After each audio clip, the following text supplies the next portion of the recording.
Drivers and pit crews need athletic training more than ever. The length of the season, the rigors of the season.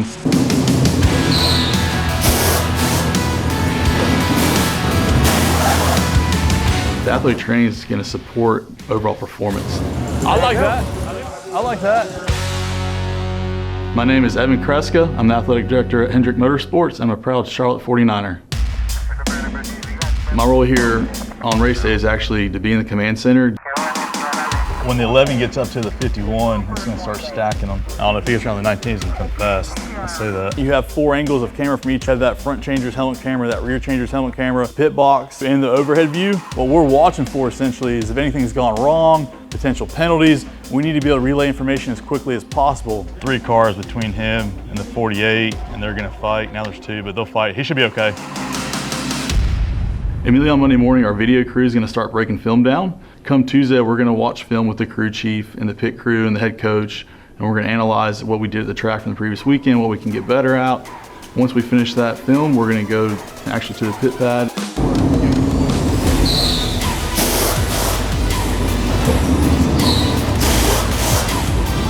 Performance being so close right now, pit stops are within tenths of seconds of one another and can gain and lose spots so much.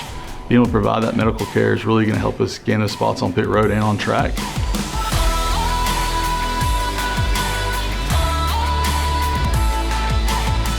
I mean, a lot of people don't understand the true athletes that we have in our world, but they are true athletes. There's a lot of chronic overuse injuries due to the length of the season with pit crew members, and really the athletic training is going to support overall performance.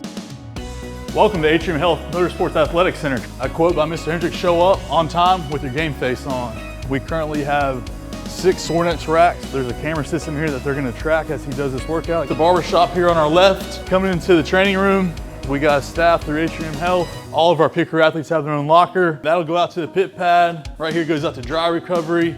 Right here goes the gym. Inside here, we essentially have 2 hyperbaric chambers. Right here on the right is basically a wall where all our athletes are coming from. These are the colleges or high schools they come from. I never had the thought of working in NASCAR, one as an athletic trainer, or even working in NASCAR at all. All those worlds kind of collided later in life. I graduated from UNC Charlotte in 2009. Originally I was going pre-med. Well, my time there I had an injury, and it led me to actually go down the athletic training route. I wanted to be able to help people the same way I was helped. And once I got here, I was an athletic trainer working in the weight room, and I've been here 9 years now. Good motion, Zico, good motion. A career highlight for me, I think, is I had the opportunity to work with Garage 56, where we did a race over in Le Mans.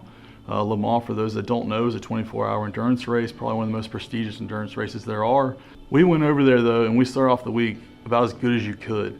It started with the pit stop challenge. We had the mindset we were going to go over there and win that, and sure enough, we won it. It wasn't just Hendrick Motorsports being proud of that, it was the whole NASCAR community being proud of that, which was really cool to see. If I can give any advice to students that want to follow a similar career path, I think the first thing is you have to be willing to network. Every job position I've had has come from networking. 2, you gotta be able to push yourself out of your comfort zone. I think a good example is I despise public speaking. I took it at UNC Charlotte. I did okay in it. I hated it when I took it, but it made me grow. Recognizing your areas of weakness and being willing to make yourself uncomfortable to push those boundaries, then also willing to sacrifice. Not bad. You can't come out of school thinking you deserve this position, but what are you willing to sacrifice to earn your way up to that position?